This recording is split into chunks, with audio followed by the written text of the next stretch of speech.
ایک شخص خدا کو نہیں مانتا تھا، وہ کہتا تھا کہ میں اللہ کو نہیں مانتا، وہ کہتا تھا کہ دنیا میں جو نظام چل رہا ہے وہ انسانوں کی وجہ سے چل رہا ہے، اللہ کی وجہ سے نہیں چل رہا، دنیا میں جو ترقی کا کام ہو رہا ہے وہ انسانوں کی وجہ سے ہو رہا ہے، اللہ کی وجہ سے نہیں ہو رہا۔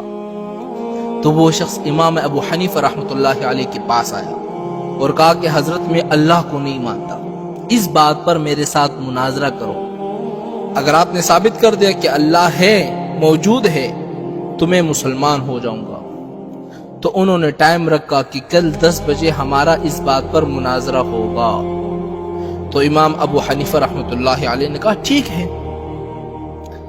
تو جب صبح ہو گئی تو وہ شخص فکس 10 بجے اس مقام پر پہنچ گیا جہاں پر مناظرہ ہونا تھا، لیکن امام ابو حنیفہ رحمۃ اللہ علیہ نے آنے میں تھوڑی سی دیر کر دی۔ مثال کے طور پر 10 بجے پہنچنا تھا، وہ امام ابو حنیفہ رحمۃ اللہ علیہ 12 بجے پہنچے جان بوجھ کر۔ تو وہ شخص نعرے بازیاں لگانے لگا کہ دیکھو جس کو تم نے اپنا امام بنایا ہوا ہے وہ تو میرے ڈر کے مارے بھاگ گیا، ابھی تک نہیں آیا مناظرے کے لیے۔ تو تھوڑی دیر کے بعد امام ابو حنیفہ رحمۃ اللہ علیہ پہنچ گئے۔ تو اس شخص نے کہا کہ امام صاحب آپ اتنے لیٹ کیوں ہو گئے؟ تو امام ابو حنیفہ رحمۃ اللہ علیہ نے کہا کہ میری بات سنو، کہ جس جگہ سے میں آتا ہوں یہاں تک راستے میں ایک دریا پڑتی ہے، تو جب میں دریا کے پاس پہنچا میں نے وہاں دیکھا کہ ساری کشتیاں جا چکی ہے، اب میں یہاں پر کیسے پہنچتا؟ تو میں نے اللہ سے دعائیں کی، اللہ کے سامنے گڑ گڑایا، اللہ کے سامنے رویا۔ تو پھر میں نے کیا دیکھا کہ ایک درخت خود بخود کٹ رہا ہے، خود بخود کشتی کی شکل اختیار کر رہا ہے، خود بخود میرے سامنے کشتی تیار ہو رہی ہے، میخیں لگ رہے ہیں اور ایک کشتی کی شکل میں تیار ہو کر میرے سامنے آ گئی۔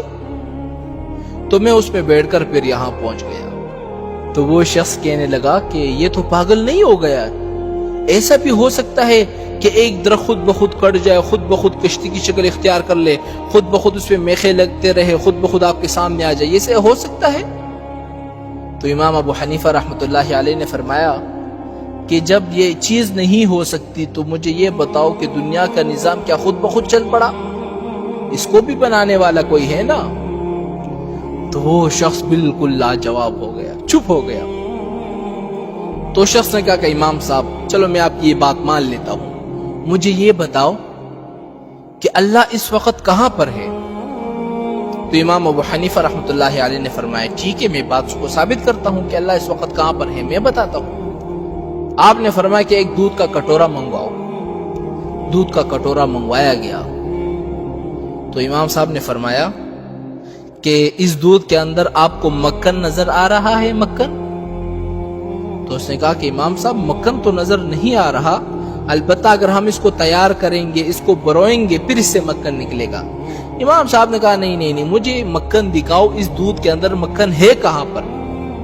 تو شخص نے کہا کہ مکھن تو ہے نہیں، لیکن جب اس کو تیار کیا جائے گا تب مکھن نکلے گا، مکھن اسی دودھ سے نکلتا ہے نا میرے بھائیوں۔ تو امام صاحب نے کہا کہ نہیں مجھے مکھن دکھاؤ۔ اس نے کہا مکھن تو فی الحال نظر نہیں آ رہا۔ تو امام صاحب نے فرمایا کہ جب تم اس مجازی چیز کو نہیں دیکھ سکتے تو تم اس حقیقی خدا کو کیسے دیکھ پاؤ گے؟ وہ شخص بالکل چپ ہو گیا، لاجواب ہو گیا۔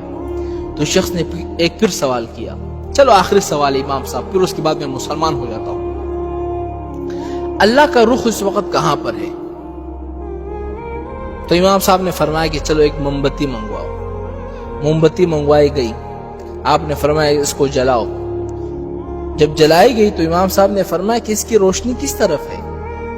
جب موم بتی کو بندہ چلاتا ہے تو چاروں طرف روشنی ہو جاتی ہے نا۔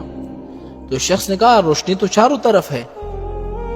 تو امام صاحب نے فرمایا کہ اسی طرح بس اللہ بھی ہر جگہ موجود ہے، ہر جگہ دیکھ رہا ہے۔